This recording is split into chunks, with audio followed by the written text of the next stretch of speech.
হাঁটুর ইনজেকশন মূলত 4 প্রকার।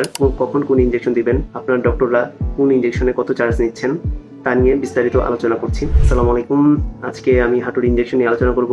সাধারণত আমরা কোনো জয়েন্টে ইনজেকশন দিতে গেলে জয়েন্টে ইনজেকশন দেওয়ার জন্য ডক্টর এবং হসপিটাল কর্তৃক একটি চার্জ নির্ধারিত থাকে। সেটা আপনার ওষুধের দামের বাইরে একটা এক্সট্রা চার্জ থাকে। যেমন আমাদের অপারেশন বা প্রসিডিউরেও আমরা এরকম এক্সট্রা চার্জ ধরে থাকি, সেরকমই এক্সট্রা চার্জ থাকে। এবার 4টা ইনজেকশনের নাম চটপট বলে ফেলি।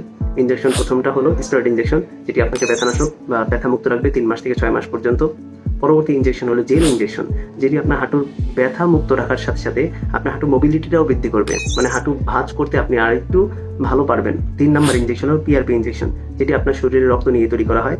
পিআরপি ইনজেকশনের মধ্যে আমাদের গ্রোথ ফ্যাক্টরগুলো অনেক বেশি থাকে, তার ফলে হাঁটুর যে পর্দাগুলো ক্ষয় হয়ে গেছে এবং হাঁটুর কার্টিলেজ যে নষ্ট হয়ে যায় সেটি আবার নতুন করে রিজেনারেট করতে সাহায্য করে, অথবা ভবিষ্যতে যাতে ক্ষয় না হয় সেটিকে প্রিভেন্ট করে। এবং এটির আরেকটি ভালো দিক হলো এটি ব্যথানাশক হিসেবেও খুব ভালো কাজ করে। 4 নম্বরে একটি ইনজেকশন হলো, সেটা হলো স্টেম সেল থেরাপি বা stem cell injection. Stem cell তৈরি করা হয় আপনার শরীরের রক্ত অথবা আপনার চর্বি থেকে। এইটার বিশেষজ্ঞ ডক্টররাই এটা তৈরি করে আমাদের কাছে দিবেন এবং আমরা শুধুমাত্র আল্ট্রাসাউন্ড গাইডেড স্টেম সেল ইনজেকশনটা আপনার হাঁটুতে বা জয়েন্টে পুশ করে দেব। এবং সেক্ষেত্রে খরচটা অনেক বেশি পড়ে যায়, এবং এটা যেহেতু স্পেশাল একটি ইনজেকশন, এটার দাম অন্যান্যগুলো থেকেও অনেক বেশি। আপনার হাঁটুতে কোন লেভেলে কোন ক্ষয়তে কি চিকিৎসা দেওয়া লাগবে সেটা নিয়ে আমাদের সাথে আলোচনা করুন। আমরা আপনাকে সঠিক গাইডলাইন দিতে চেষ্টা করব। ইনশাআল্লাহ সবাই ভালো থাকবেন। আসসালামু আলাইকুম।